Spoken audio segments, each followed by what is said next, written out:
Hello, gentle marketers. Sarah here and Penny again. I'm so glad to do this last session with you, Penny. So excited. So this time we talk about promotion. I'm putting up the mandala again. So this is the promotion piece that kind of brings it all together in a way, right?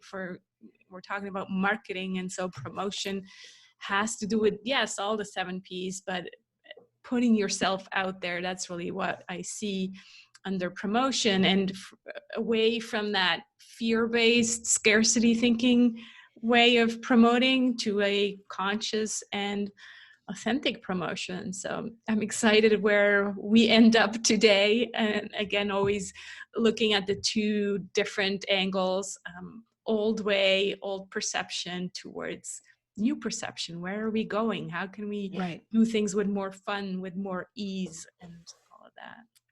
Yes.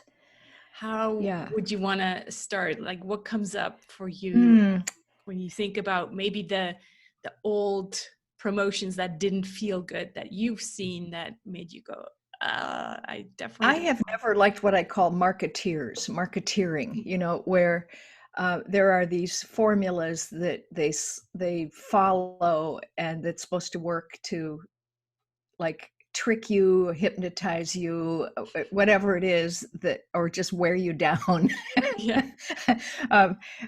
And this whole thing of now conversions, on your website, how much conversion do you have to people who will buy,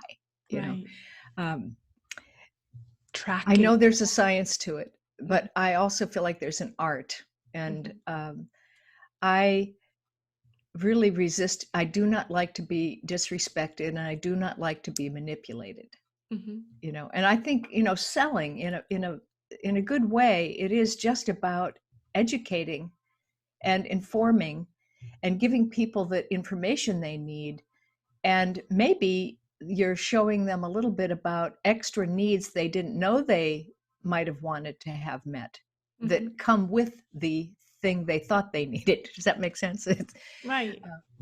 Addressing the needs or the reasons why they came to you in the first place, but then saying, look, this is also addressing this that you haven't even thought of. Yeah.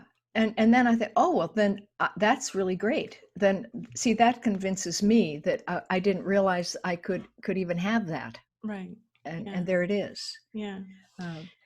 So I think of sales and marketing a lot just about education. There's no pressure with it. I don't like the pressure. Right. I always rebel against that. And I will not buy something because of the way they market it. Right. Actually. I think that's part of the reason for me kind of starting the revolution and writing the marketing, the gentle marketing book is rebelling against this pushy and manipulative way that has become almost the norm. I'm not saying everybody's using it, but these loud marketers are obviously so loud that in the end, that's almost everything we see out there, everything that we can get access to as entrepreneurs and bigger businesses are these kind of manipulative strategies. And some of them are very subtle, like some of them don't even know that they're manipulating. But some of them are all based on this cookie cutter approach and templates, and that's become the norm. And so it's almost like untraining that marketing stuff, which we've all just been so accustomed to. And it is refreshing when you see something else, but it's almost like, oh, this is very different. Like you're so used to the pushy stuff. Yeah. And I always start with, well, if it were me reading about this product, if it's my product and I'm going to put it across to others, what would I want to know about this? Right. So, and what do people actually need to know? I like to know the price in the early stages. I don't want to be led through, register for this and then register for that and open your shopping cart. Now you know what it is, now that you've already filled out all these forms. Right. I'll just cut the whole website off, when they do that. Yeah. Like, just give me the whole picture. Right. you know, I'm reliable, I'm smart, you know. Um, but maybe we could talk about that. What do people really need to know in order to feel that they've got the whole picture? Yeah. I don't remember in which episode, but we talked about storytelling, and that's part of promotion, right? And that's where we don't sell in stories. We just get people to agree with how we see the world and the stories we tell, share about our values. So there's no Mm-hmm. selling, but in a way, it's a nice way to warm people up to the way we see the world. Um, Mm-hmm.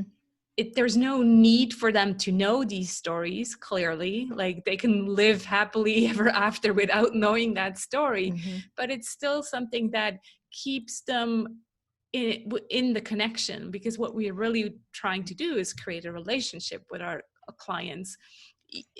Like Right. relationship, I say that, you know, loosely. Obviously they're not going to become all our best friends, but we want people to know who we are, what we stand for, and so that's where the stories come in. So do they really need to know these stories? No.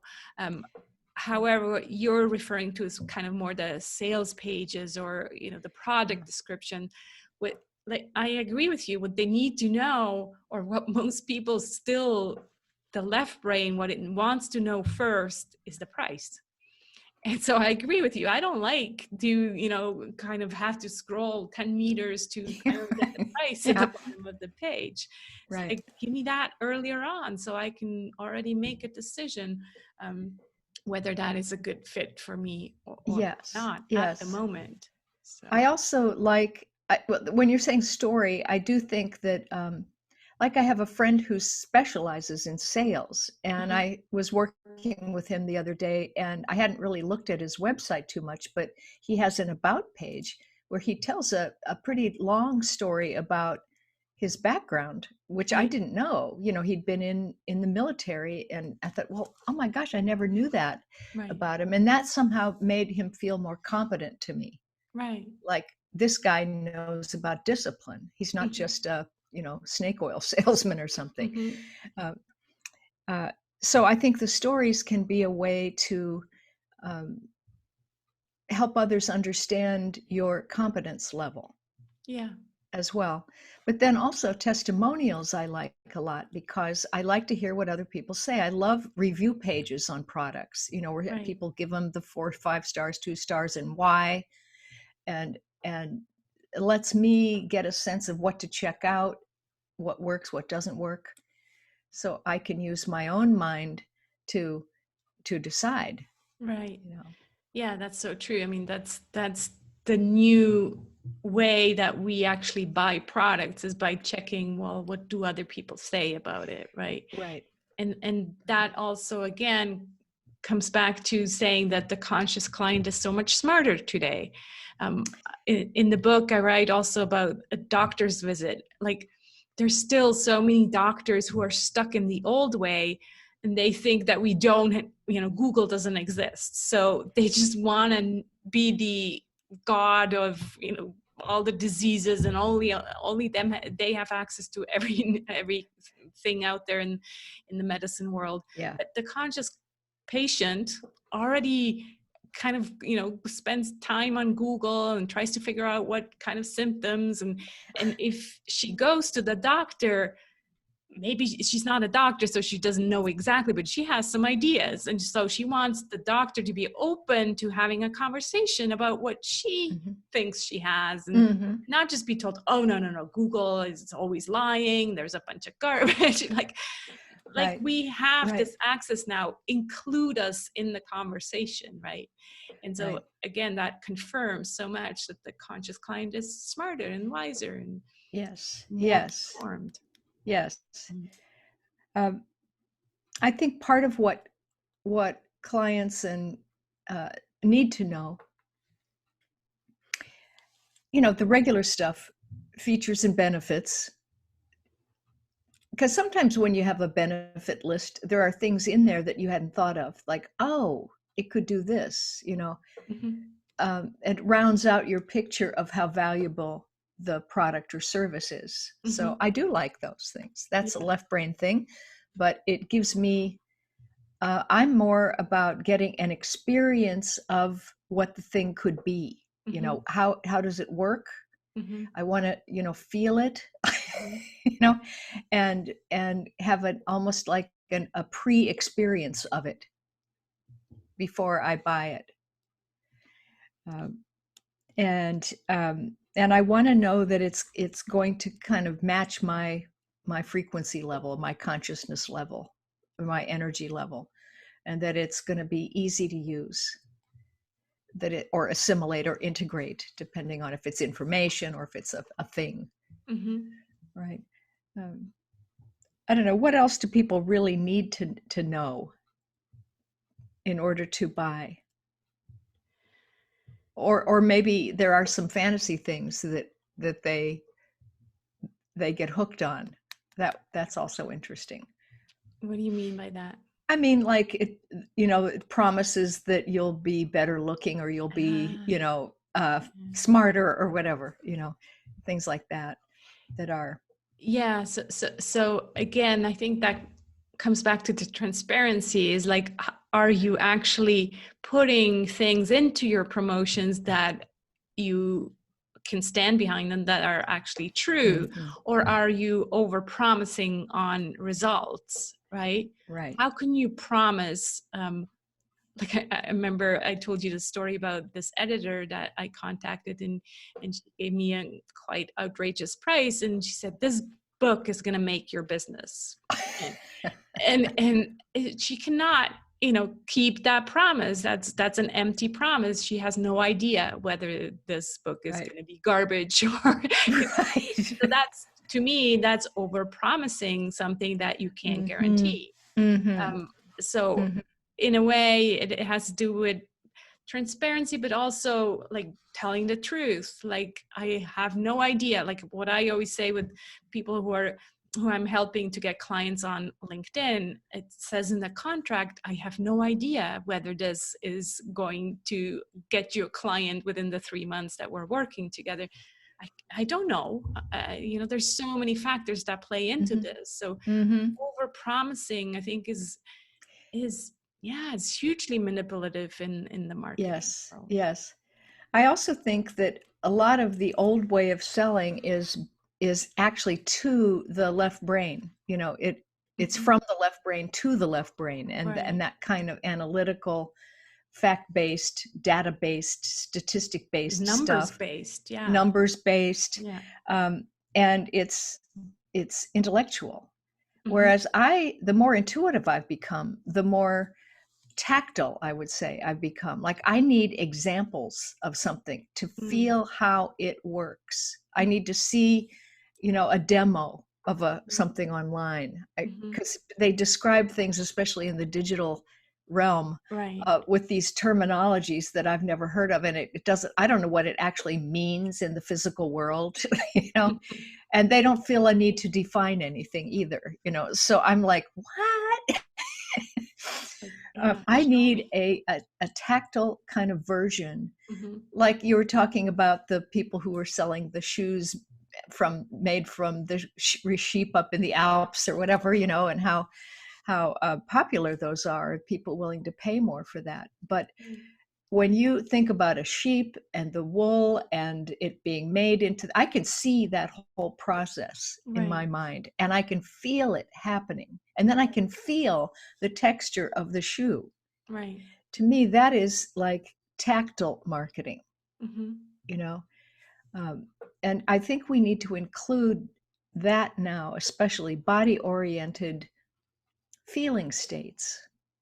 And you mentioned beauty before too in one of the previous broadcasts, but I think that is important, and that there can be sensory ways of representing product, almost poetic ways of describing things. You know, it's a metaphor. It's like a, you know, beautiful sunset, or it's like the feeling you get when, you know, you're looking in a baby's eyes, or whatever, you know,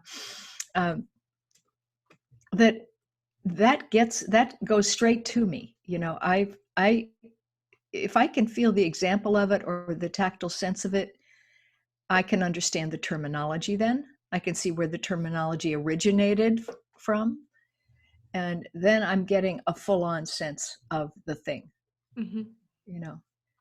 Yeah, it's so interesting because it's in complete opposition to what we're seeing now, which is, the 6 and 7 figure headlines, the what people always talk about.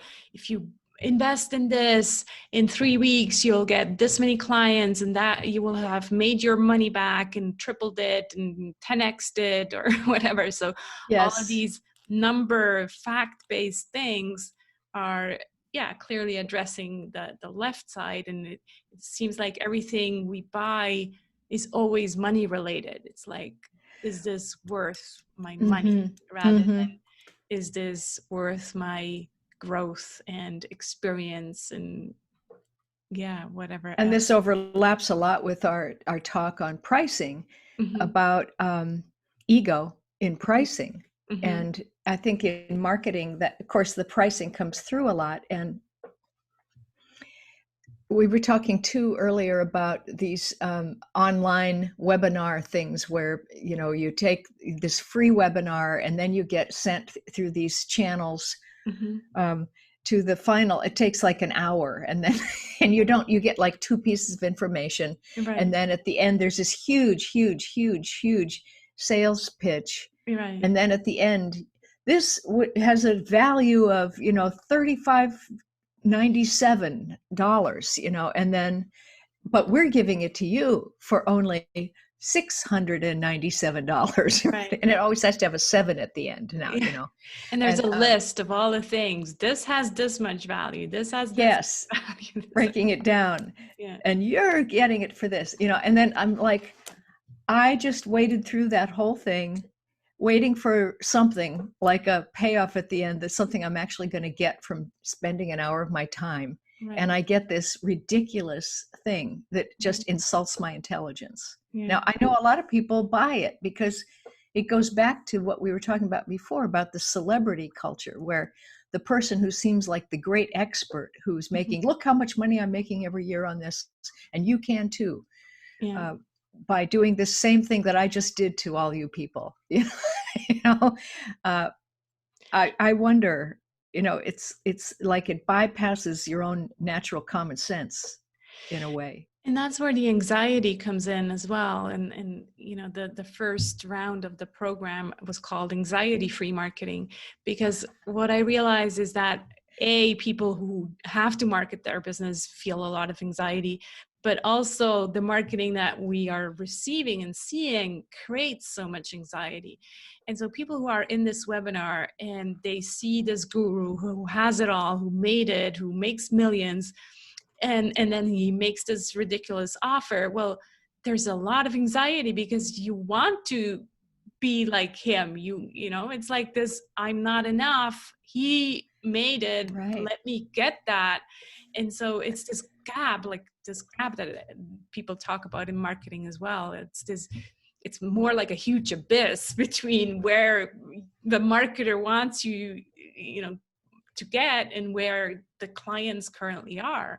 And so using that anxiety in marketing it's just so inhumane. It's so mean to get people to buy out of anxiety.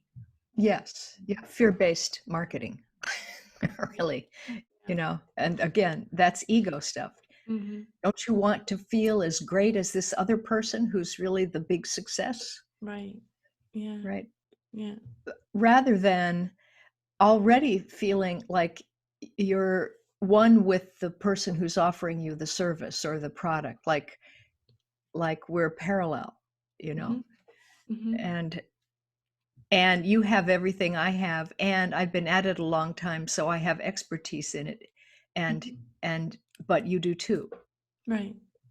So it's not like you're better and worse. Yeah. And what comes up for me with that is really dare to be different. And that comes back to a lot of, feeling the self-worth, feeling a lot of confidence to say, I'm going to do things differently, even though everybody tells me that you should be doing things this way. And here's the template to use. And this is how you sell on webinars and all of that. Right. Just say no to all of that and dare to do it differently. And there is a different way. Yes. Yes. And I think another piece of, and this is what we're talking about, is physical world stuff. This is, in a way, just working in the physical world alone has a lot to do with old perception. Mm. Whereas new perception is working in the non-physical world and the physical and the interconnection between the two. Right. But in the physical world, I do also think that humor has a great place for it. There's a series of TV commercials for a clothing company here I think it's called Duluth Trading Company, and they have a really deep man's voice, like a bass, and these little cartoons of the blue jeans or whatever it is, or the work shirt or something, and they're funny. They're written with almost like tongue-in-cheek humor, right? And they're short. Okay. And I mean, I love those. They are just, I look forward to finding them and watching them. Yeah. You know. Yeah. I like that, and if it kind of ties in with the webinars as well, because I remember doing my first webinars and doing exactly what I was told to do, right? I got this template and I tried to do my spiel and always tried to be a little bit different, and I definitely didn't do the 10-minute intro and share how good I am. I skipped that, but then I felt like I have to sell, and it was always so awkward, and really, I lost my train of thought now. What was I going to say? It's effortful, you know. Yeah, it's really it was effort and fakey, and it doesn't feel good to do it. Myself so seriously with this webinar thing, and the minute something didn't work, the mouse wouldn't move or the slide wouldn't move forward, I was like sweating and like really pushing so much, and it was just. Yeah, it was really difficult. And I think a lot of people are taking themselves too seriously because we are taught that, you have to look professional and business is serious if you want to be taken seriously. And so the seriousness comes out everywhere. And I think you're so right. There needs to be more humor. There needs to be space for laughing at yourself and saying, look, I'm not perfect. Yeah. Right. Yeah. And we were talking the other day too about introverts and extroverts. And I think there's something to do with promotion when you're like, we are introverts, basically. I mean, I love people, but not too many at once, like, and I think with introverts, we are working a lot with the non-physical realm all the time, and extroverts are working a lot more, I think, with the physical world. So that kind of marketing might be more natural for that kind of consciousness. And we have to learn to balance this out, of the connection between the two worlds. So I think I've in one of these previous things I mentioned how when I was first starting out, I would imagine this lighthouse up above my bed when I went to sleep at night, and I would set the light to turning and sending it out to the whole country or whatever, and I would say, I'm here, and anybody who wants to work with me, you can find me. Here I am, and I would go to sleep. It's like I was kind of seeding the clouds, or communicating in the telepathically in a way with the non-physical realm. And that sort of started working. I would get calls from people who were in other parts of the country, and they'd hear word of mouth or something. And then the other example was I would think, well, I better take out an ad in one of the directories and the magazines or newspaper, and I would go to all this and do it, and then I would never get one response from those ads, but I would get responses from other directions. So I kind of realized that doing that kind of advertising and promotion was actually a ritual for my body. to say she really means it. Because here's an act, a physical act that she took that means that she put her money on the line and she's wanting to do it. Right. And then it would come in, but from somewhere else. So I eventually gave up doing ads, and I worked a lot more with the pure non-physical world of. Right. I also noticed, for instance, when you're self-employed and you have clients for services, if I'm excited and I really want to work with people, the phone rings a lot. And then if I get tired of that and I say, oh gosh, I'm really tired and I don't know, it stops ringing. And then I used to think, well, what did I do wrong? People don't like me anymore. I should do, gear up again. But actually I was getting what I had asked for, which was I needed to rest a little bit, right, and have a cycle where I could integrate and be quiet. And then I would just naturally get interested in people again, and the phone would start ringing. So I started to see how really directly connected my, what would you call it? It's my edict to the unified field was what I say I want, I get. But when I feel that I want it, also when I say it and feel it, I get it. right. When it's actually an internal need, the universe just provides that, and it can shift on a dime. So I stopped complaining about when things don't work, because they actually are working. And as soon as I can get back in the flow with all that, then everything picks up again. Or I get some kind of miraculous thing that drops in, and I get a chunk of money from here or there that wasn't even business related. So sometimes things just work in the background and you don't even that's know. Right. That's right. Yeah. And I think that's part of the new consciousness and in the new paradigm, is that we will work very consciously with the non-physical realms and with the beings that are in the non-physical realms, the non-physical souls and beings, to cooperate and ask for help when we need it. And I've had a lot of experience with doing that. It's like, I think it's quite real, but you have to work in your imaginal realm first. You have to think it up and feel into it and actually get that tactile sense in your body that all these people are out there helping me, and whatever I need, they want to provide it. The world wants to help me so that I can help everybody else, and I can share my part, put it back into the soup, and I think you start to understand those principles. In a and way, that again kind makes of marketing easier. right. It kind of belongs to the partnership almost, because you're partnering with partners that you can't really see maybe, but in a way you're just trusting this other partner that's out there somewhere, and you're opening up to that.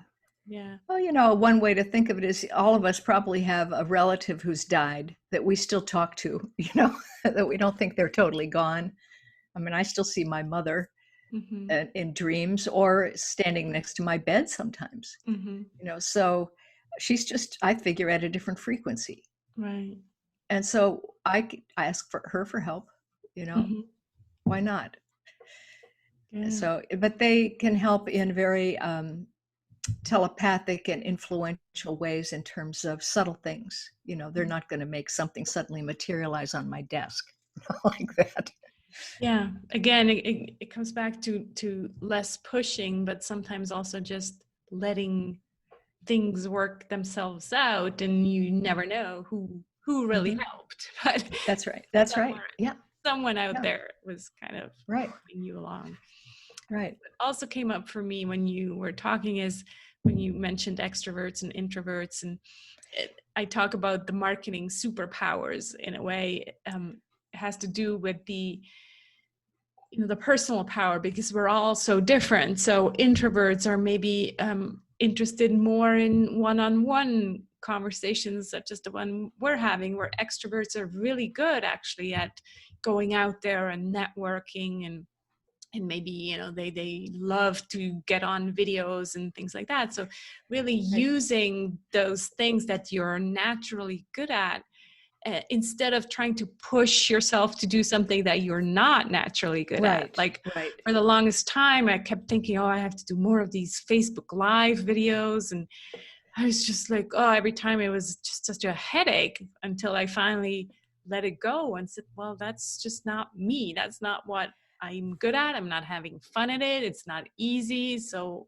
why do it? Right. So saying no to the things that don't feel good, and sticking to the things that you're actually already naturally good at, and doing those more. Mm-hmm. Yeah. It's more efficient for sure. And that also goes along with saying no to thinking that you have to be everywhere. Exactly. Like we're in this era where, you know, there's so much on social media, and everybody tells you that you should be everywhere. And on top of that, you have to have a podcast and, you know, all these things that we should be doing. And it just gets too much. It just gets, it creates more anxiety again, because you're like, just struggling trying to do it all. Right. And the opposite of that is playing hard to get, you know, where I think the midline there is, you know, like, let yourself be seen, you know, be exposed, be transparent, put yourself out in ways that you enjoy, whether it's maybe on Facebook or whatever you do. But if you like doing a podcast, that can be fun if you like talking like that. Right. But do what you like, but let people have avenues to find you. You don't have to have every single one. Yeah. You know. Exactly. You decide whether it's one or two, and be consistent in those. I think consistency is a big thing. Don't, you know, be once there, and people are like, well, she's just all over the place, but not doing really anything right. Yeah. Consistency, but don't have to be everywhere. And I guess that also brings up this idea of the fear. Oh my God, but if I'm not on Facebook, then what about all these people that I'm missing out on? So it kind of trusting that it's your like desperation. People, that your people will find you no matter, you know, which channel you choose. Right. And that goes back to the non-physical realms. It's like my lighthouse, you know, those of the same vibration, because in the non-physical world, there is no separation by time and space. Yeah. It's all right there. You could just talk to somebody, close your eyes and talk to somebody on the other side of the world, and they're going to get it. They'll get the idea. That's where you always lose me, Penney. Yeah, I know, but it's true. But it's true. When you close your eyes and you go into the present moment, everything is there with you, you know, and all the frequencies are there. And, you know, the frequencies are not disconnected between the physical and non-physical world. There's no other side. It's all one big thing. So everything's there, you know. And when you feel into that sort of, that's what abundance is. That's what provision is. When you feel like whatever I need, I sort of already have it. I just haven't called it forth yet. I don't have to go find it and get it. I just have to think of it, imagine it, and make it tactile so that my body gets the sense of it, and it'll start materializing. So how's that different from the law of attraction? Because I know that you're not talking about it that way. You're not talking about manifesting. Right. I think it's a bit similar, but I don't like the idea of attraction because it makes it unconsciously seem like there's an outside world and something separate from you, and you have to draw it to yourself and get it. What's really true is what I call the law of emergence, where you're in one realm in a big ball, and that's your reality. And in that ball, there's one frequency that is your frequency mainly, that you saturate it with. That's your reality bubble, you know. And then anything that materializes in your daily life comes out of that frequency. Right. If you've saturated with it. But if you're partially in it, and you're sort of rocking back and forth between the old fear-based perception and I sort of think the new one's real, but I'm not sure yet, you know, and then you get partial partially real people and partial solutions, and some that sort of don't work and they sort of work and don't work. You get the exact same thing as the way you're thinking of it, right? The form will match the inner blueprint, right?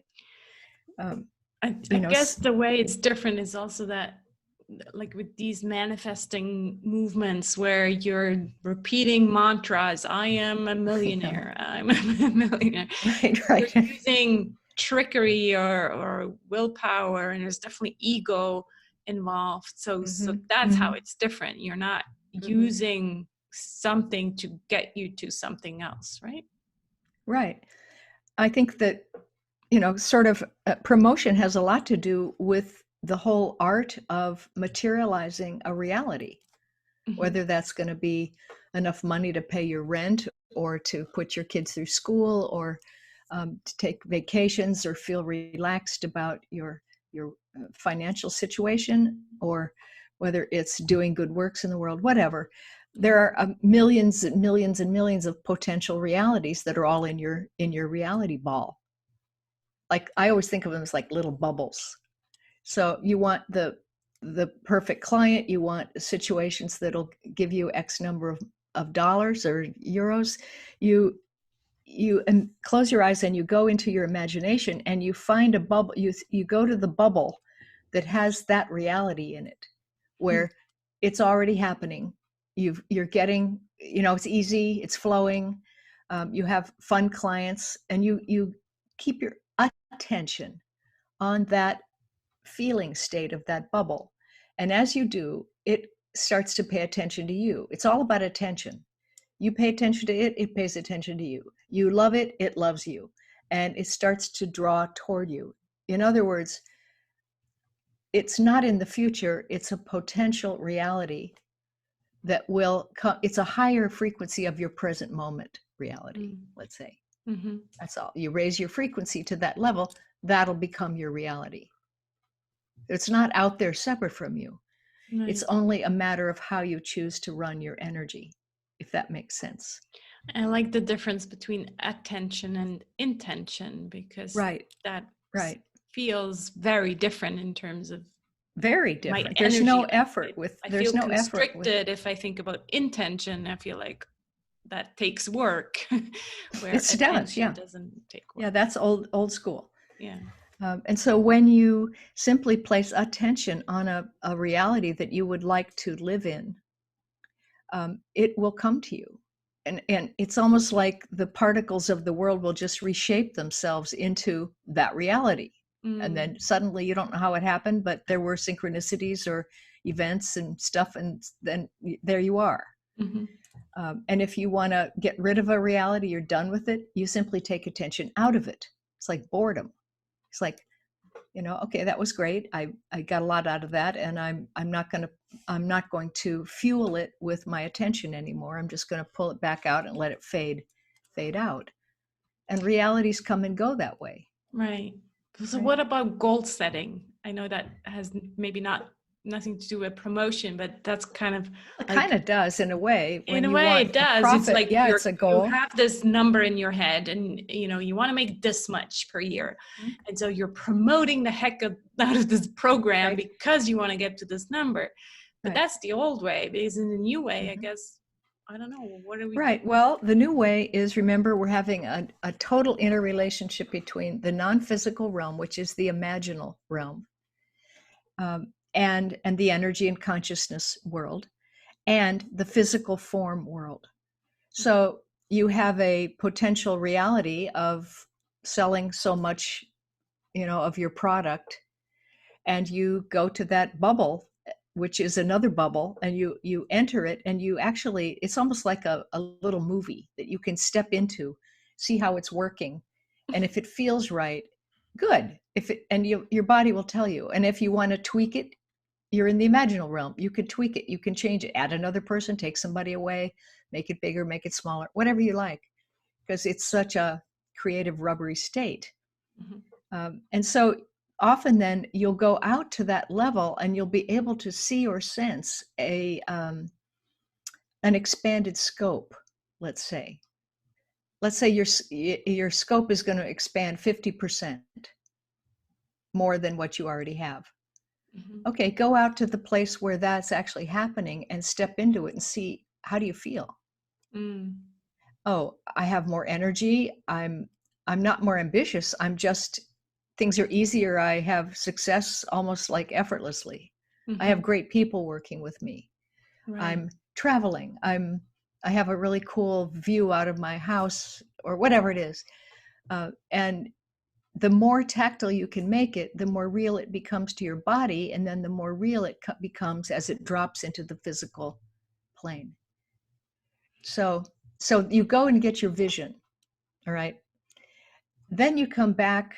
It's like a round trip. You go out and you look at the vision, you come back to the physical world and you say, and what can I do right now toward that vision that will feel fun to me as a task? And you do it with that same sense of enjoyment. Mm-hmm. After you finished it, That's you the go, well, that promotion was part. good. Yeah. You say, I enjoyed myself. That was great. Now let me go check with the vision, go feel back into it. And great, it feels wonderful. Come back down. Now what shall I do? So it's not like you do task, task, task along a linear line into the future.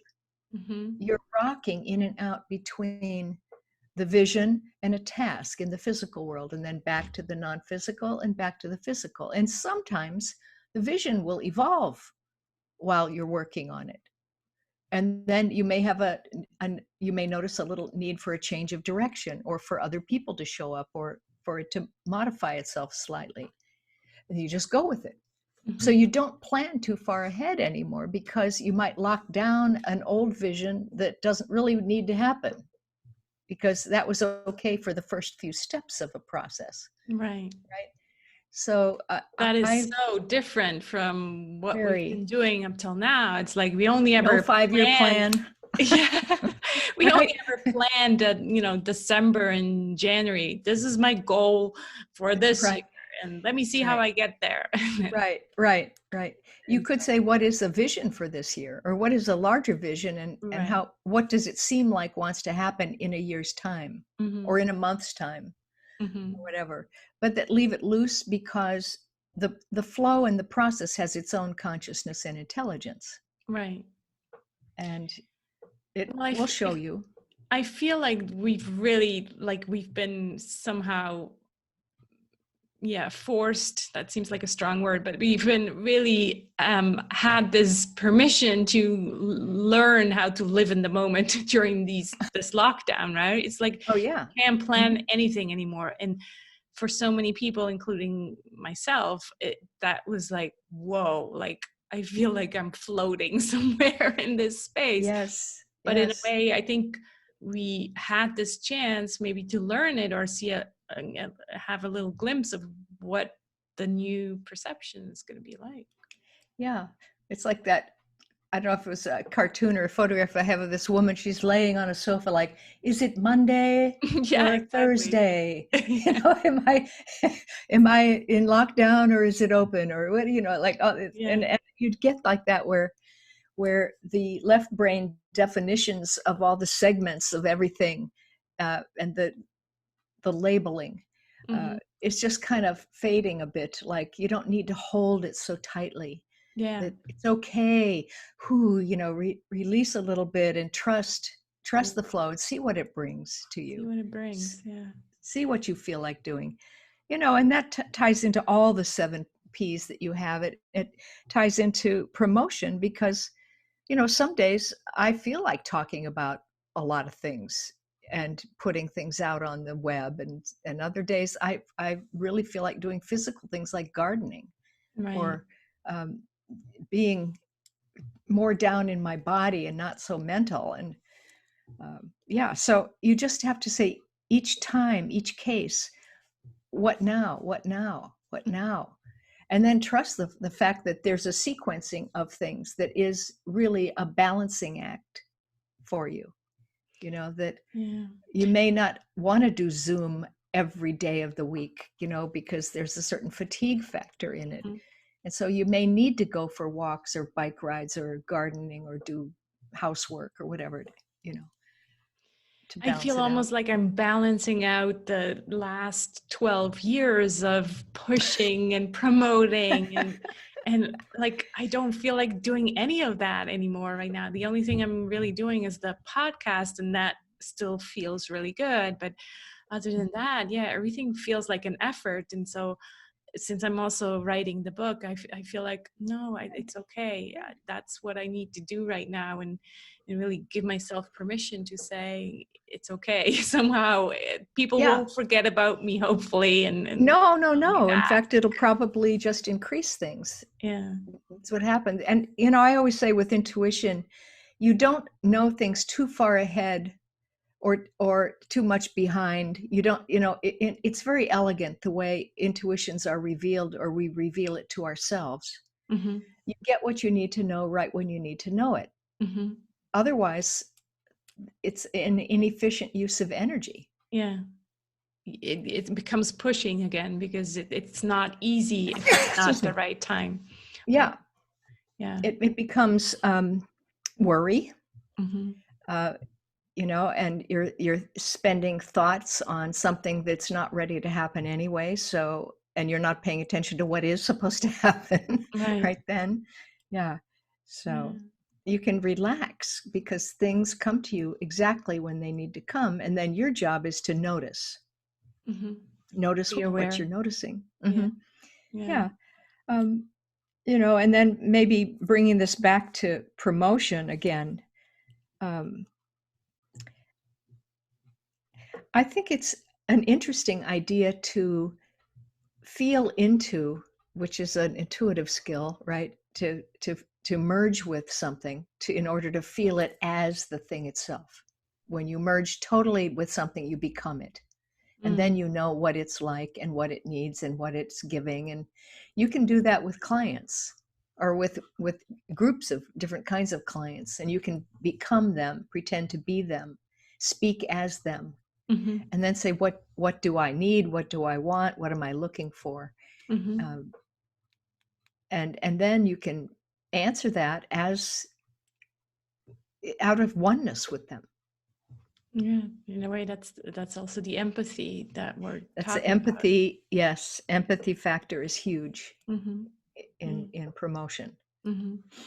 Yeah, because in the old way of marketing, we also talk a lot about talking about the problem, addressing the client's problem. And so we've been taught in marketing to kind of blow the problem out of proportion. So the client really realizes, oh my God, they're in such a bad place and they really need our solution. So I'm saying, well, still tell them that, yes, this is the problem, because again, the reticular activating system then realizes, oh, this person can help me with this problem that I have. Mm-hmm. But without blowing it out of proportion, you just have to address it. And then you go into the positive things, not, negative, this is how bad your life is. No, here's the solution. And let's see if this is a good fit for you. Mm-hmm. Mm-hmm. And of course, there are a lot of things people want that aren't problems. Yeah. Right. And that hasn't been really, I guess it is, certain products really are hedonistic in nature. But I think spiritually and in the new perception, a lot of what people want is knowledge and wisdom and more direct experience and connection with other people. And the values of the new intuition age are things that people want. Mm-hmm. And those that, products and promotion needs to take account of those. Yeah. I think that's kind of a good place to end it. I think you just kind of summarized. Yeah. I mean, there's so much of this that really weaves together through all of these 7 pieces. Yeah. So it's been fascinating to look at it. Yeah, we could keep going. I think we would still come up with new things. This has been amazing. And I really hope our listeners enjoyed it as much as we did, because I think they could tell that we could just go on and on and on. Right. Yeah, this has been love to delve into this stuff. And you know what? I would just want to add this. This is part of promotion as well. What we're doing right here, and how fun is that? Right? Exactly. Yeah. How fun is that? And it's Exactly. also partnership, because Mm-hmm. what we're doing is we're partnering together. And Right. you asked me, you know, would you want to do this? I'm like, oh, yeah, of course. So you're getting the videos and I'm getting the Right. videos. So Yeah. And I'm learning things from yeah, and you and so forth. Yeah. I'm Yeah. learning beyond, you know, blowing my mind. So yeah, this has been a It huge is great. It is. It's a fun, experience. it's going to be a good series. I'm so glad we've done it. And I hope Yeah. everybody enjoys it. Thanks so much for Yeah. proposing. Thank you. Yeah. Okay. Wonderful. Mention your Uh, website one more time. okay. Yeah. It's just my name, which is penneypierce.com, Penney, and then PEIRCE. So both Wonderful. names spelled oddly. But And that now made me you're what I am different. today. Right. Yeah. Wonderful. Yeah. And if this resonated, do go over to Amazon and check out Penny's 10 books. And Yep. the last 4 really address what we have been talking about here. So, Thank you. Yeah. yeah. Thanks so Good. much, Penny. All right. Take care. Take care.